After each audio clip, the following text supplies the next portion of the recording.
नेपालको अन्तर्राष्ट्रिय विमानस्थलको संख्या 3 रहेको छ। त्रिभुवन अन्तर्राष्ट्रिय विमानस्थल नेपालको पहिलो अन्तर्राष्ट्रिय विमानस्थल हो। यसको स्थापना विक्रम सम्वत 2006 सालमा गौचरण विमानस्थलको रूपमा स्थापना भएको थियो।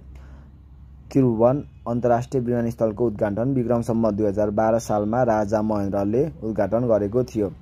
त्रिभुवन विमानस्थलको नामकरण यही समयमा गरिएको थियो। विक्रम सम्वत 2020 सालमा अन्तर्राष्ट्रिय विमानस्थलमा परिणत भएको नेपालको पहिलो अन्तर्राष्ट्रिय विमानस्थल त्रिभुवन अन्तर्राष्ट्रिय विमानस्थलको धावन मार्ग लगभग 3350 मिटर र चौडाइ 60 मिटर रहेको छ।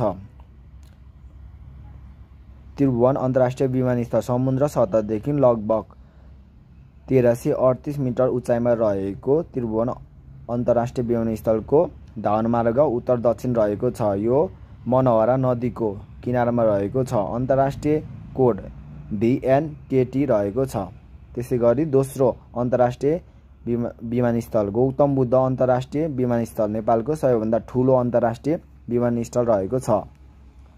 विक्रम सम्वत 2023 साल फागुन 17 गते रूपन्देही भैरवा विमानस्थलको रूपमा स्थापना भएको गौतम बुद्ध अन्तर्राष्ट्रिय विमानस्थल विक्रम सम्वत 2055 साल पुस 8 गते नाम परिवर्तन गरी गौतम बुद्ध विमानस्थल बनाइएको थियो। यसैगरी अन्तर्राष्ट्रिय विमानस्थलको निर्माण गर्न शिलान्यास विक्रम सम्वत 2071 साल माघमा प्रधानमन्त्री सुशील कोइरालाद्वारा अन्तर्राष्ट्रिय विमानस्थलको रूपमा निर्माण गर्न शिलान्यास गरिएको थियो। यसको उद्घाटन विक्रम सम्वत 2079 साल जेठ 2 गते प्रधानमन्त्री शेरबहादुर देउवाले गरेका हुन्। धावन मार्ग 3 किलोमिटर लम्बाइ, पूर्व पश्चिम लम्बाइ र चौडाइ 60 मिटर रहेको यस अन्तर्राष्ट्रिय विमानस्थलको जम्मा क्षेत्रफल 787 बिघा रहेको छ। गौतम बुद्ध अन्तर्राष्ट्रिय विमानस्थलको निर्माणको सहयोगको लागि एसियाली विकास बैंकले सहयोग गरेका छन्। जम्मा लागत 31 अर्ब रहेको छ। पोखरा क्षेत्रीय अन्तर्राष्ट्रिय विमानस्थल पोखरा क्षेत्रीय अन्तर्राष्ट्रिय विमानस्थलको शिलान्यास विक्रम सम्वत 2073 साल वैशाख 1 गते प्रधानमन्त्री केपी शर्मा ओलीद्वारा गरिएको थियो। यस विमानस्थलमा निर्माणको लागि सहयोग गर्ने राष्ट्र चीनको एक्जिट बैंकबाट रु 22 अर्ब ऋण सहयोग प्रदान गरिएको थियो। उक्त अन्तर्राष्ट्रिय विमानस्थल निर्माण पश्चात नेपाल सरकारलाई हस्तान्तरण गरिएको थियो। विक्रम सम्वत 2018 साल चैत 12 गते नेपाललाई हस्तान्तरण गरिएको थियो।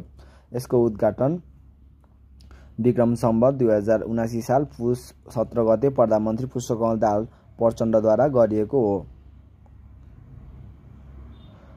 विक्रम सम्वत 2080 साल असार 6 गते पहिलो अन्तर्राष्ट्रिय उडान चीनको छेदुङबाट गरिएको थियो। रात्रिकालीन उडानको सुरुवात विक्रम सम्वत 2079 साल फागुन 18 गतेदेखि पोखरा क्षेत्रीय अन्तर्राष्ट्रिय विमानस्थलको रात्रिकालीन उडान सुरुवात गरिएको थियो। पहिलो व्यावसायिक उडानको सुरुवात विक्रम सम्वत 2080 साल भदौ 23 गते भुटानको डुक एयरले गरेको थियो।